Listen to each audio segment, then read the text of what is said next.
शुएब शहीन साहब बताइएगा कि रावलपिंडी में जलसा हो रहा है, लेकिन कहा भी जा रहा है हलकों में बस रैली की इजाज़त दी जाएगी। पिंडी बड़ा अहम शहर है, पिंडी बहुत बड़ा शहर है और पिंडी के लोग शायद मोहब्बत भी नहीं कर रहे आपसे।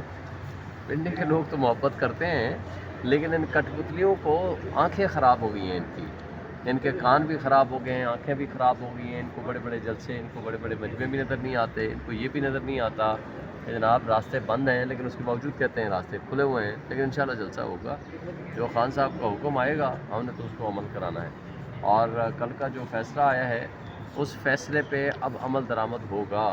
अगर इलेक्शन कमीशन ने लेतो लाल से काम लिया तो इनको जेल भी जाना पड़ेगा, इनको अपनी नौकरियों से भी हाथ धोने पड़ेंगे। और जो चार्जशीट इनके ख़िलाफ़ सुप्रीम कोर्ट ऑफ पाकिस्तान ने दी है, इसके बाद इनको ज़रा सा भी एहसास हो कि उन्होंने इस पाकिस्तान के 25 करोड़ आवाम के हुकूक पे डाका डालने में न सिर्फ मदद की है बल्कि उसका हिस्सादार बने हैं, तो उन लोगों को ख़ुद अपने ज़मीर के मुताबिक रिज़ाइन कर देना चाहिए और नौकरी से छोड़ के घर चले जाना चाहिए। और अगर ये नहीं करेंगे तो इनके ख़िलाफ़ आर्टिकल 209 की कार्रवाई हो सकती है।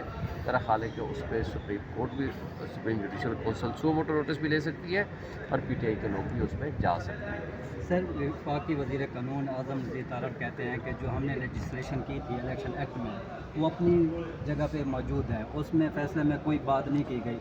तो ये जो PTI के कैंडिडेट हैं उन्होंने सुन्नी इत्तेहाद कौंसिल को ज्वाइन किया गया है, वो रिवर्सेबल नहीं आए, तो इसके देखिए आज़म नज़ीर तारड़ सिवाय इस मुल्क में लाकानूनियत फैलाने की और कोई काम नहीं कर रहा, कानूनी काम नहीं कर रहा, लाकानूनियत वाले काम कर रहा है। मुझे ये बता दें कि आइन की तशरीह, आइन के मुताबिक सीटें मिलती हैं, तो इलेक्शन एक्ट की तरमीम से उसका फ़र्क क्या पड़ेगा? सुप्रीम कोर्ट ने उसका जवाब दे दिया है। लिहाजा आइन की तशरीह करके जो प्रोपोर्शनेट शेयर होता है, ये अवाम का हक़ है। अवाम के हक़ के ऊपर किसी कानून के ज़रिए भी अवाम के हक़ को गस्ब नहीं किया जा सकता। तो लिहाजा बिल्कुल आज़म नज़ीर तारड़ गैर आइनी बात कर रहा है, गैर कानूनी बात कर रहा है और उसकी कोई कानून की हैसियत में नहीं है। और स्पीकर या लॉ मिनिस्टर क्या सुप्रीम कोर्ट की जजमेंट से ओवर एंड अबव है? जब उसके ओवर एंड अबव नहीं है तो they are bound to follow the law, they are bound to follow the judgment of the Supreme Court. Sir, election commission इजलास पे इजलास किए जा रहे हैं, आज छठा इजलास होने जा रहा है, लेकिन वो कह रहे हैं कि 208 209 एक्ट के तहत PTI हमारे पास रजिस्टर्ड पार्टी नहीं है और कौमी असम्बली सेक्रेटरीट में भी वो डी लिस्ट है, तो इसके ऊपर इम्प्लीमेंटेशन कैसे होगी सर? देखें, अव्वल तो वो उनमें अगर जुर्रत है ना, वो लिख के दें, ज़बानी बातें छोड़ दें। दूसरी बात यह है कि वो क्यों नहीं इम्प्लीमेंट कर रहे। वजह यह है कि वो बेईमानी का और जराइम की आमाजगाह बना हुआ है। जो कुछ वहाँ फ्रॉड हुआ है वो सारी दुनिया को पता है। अब उनके फ्रॉड के अयां होने का वक्त आया चाहता है। अब उस वजह से अब वो कोशिश कर रहे हैं कि किसी ना किसी तरीके से अपने जराइम को छुपाया जाए और जिस पार्टी का जो हक़ है उसको वो ना दिया जाए। वो पाबंद है इस फैसले पे अमल दरामद करने के, अगर वो नहीं करेंगे तो उनके खिलाफ एक्शन होगा। अच्छा, शुएब शहीन साहब नए DGIS से तैनात हुए हैं, उस हवाले से पाकिस्तान तहरीक इंसाफ खुश आमदीद कह रही है या पिछली की तरह जो आपका मौक़िफ़ है उसी पे डटे रहेंगे? देखिए, उसका किरदार बताएगा। अगर उसका किरदार आइन और कानून के ताबे होगा तो हम उसको खुशाइंद कहेंगे।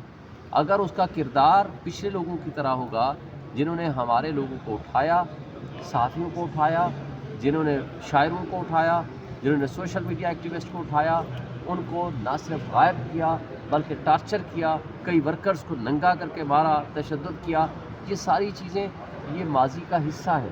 तो लिहाजा हम एक तवक्को रख सकते हैं कि वो माजी से सबक सीखेंगे। हमारे मुल्क की फ़ौज है, हमारे मुल्क की इंटेलिजेंस एजेंसी है, अगर वो इस मुल्क में आइन और कानून के ताबे चलेंगे तो पूरी कौम उनको खुश आमदेद कहेगी। और अगर वो आइन और कानून के ख़िलाफ़ वर्जी करेंगे तो उनके साथ वही सलूक होगा जो पहले लोगों के साथ हुआ। तो जलसे की सर NOC के लिए दरख्वास्त दे दी गई है PTI की जानब से या जो कानूनी टीम बनाई गई है सर? जी, उनको दरख्वास्त दे दी। और मियाँ वाली में शेड्यूल के मुताबिक तो जलसा होना था, रावलपिंडी में शिफ्ट करने की क्या वजह? ये खान साहब ने फैसला किया है, तो मेरा ख्याल है जहाँ ताकत के सरचश्मे हैं, इस्लामाबाद, रावलपिंडी, इस्लामाबाद का जलसा हमने कर लिया, लाहौर का कर लिया, रावलपिंडी का अभी करने जा रहे हैं, तो हमें अपनी स्ट्रेंथ भी शो करनी है और अपना प्रोटेस्ट भी शो करना है। अली अमीन गंडापुर के ऊपर तो मुकदमा हो गया है, मुकदमों की तो लिस्ट जारी है, अभी प्रोग्राम भी जारी है। थोड़ा है مقدمے اور بھی ہوں گے، کرتے رہیں۔ ان کٹ پتلیوں کے پاس ہے کیا سوائے مقدمے کرنے کے؟ ان بےایمانوں اور چوروں اور منی لانڈرر نے اس ملک کو تو جس کو کہتے ہیں نا مسائلستان بنا لیا ہے، اور اس کو پولیس سر اسٹیٹ وزیر نہیں- اعلیٰ کی پولیس اسٹیٹ نہیں بلکہ اس سے بھی بدترین صورتحال درپیش ہے۔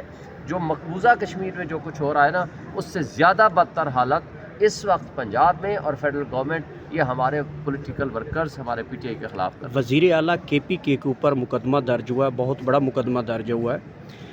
آپ کے کے پی میں مسلم لیگ نون کے کئی کینڈیڈیٹس ہیں جو آپ کو دھمکیاں بھی لگاتے ہیں، ٹی وی ٹاک شوز میں بھی لگاتے ہیں، لیکن کے پی حکومت جو ہے وہ ایک درخواست یا ایک مقدمہ آج تک درج نہیں کروا سکی نون لیگ کے خلاف۔ کیا وجہ ہے کہ بے بسی ہے اس حکومت میں؟ دیکھیں، ہم ان کٹ پتلیوں کی طرح، ان بےایمانوں کی طرح غلط پرچے نہیں کرنا چاہتے۔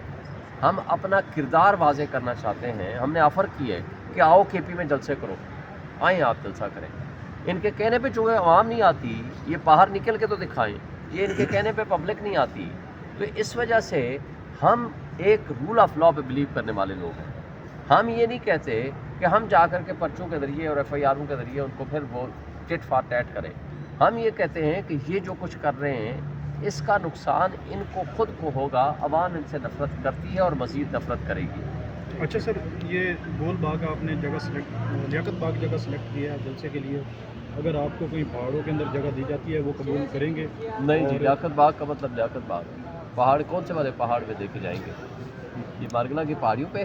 سر اطلاع ہے کہ بکرا منڈی دی جائے گی آپ لوگوں کو؟ سر یہاں پنڈی میں نہیں ہے۔ انشاءاللہ لیاقت باغ میں جلسہ ہوگا، یہ کسی کا گریا ہے کھا لیں۔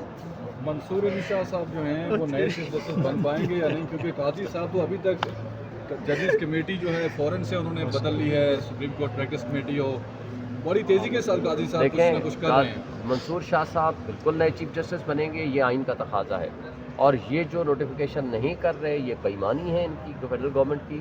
آپ کو یاد ہے کہ پچھلا جو نوٹیفیکیشن آیا تھا وہ 3 مہینے پہلے آیا تھا قاضی فائزہ صاحب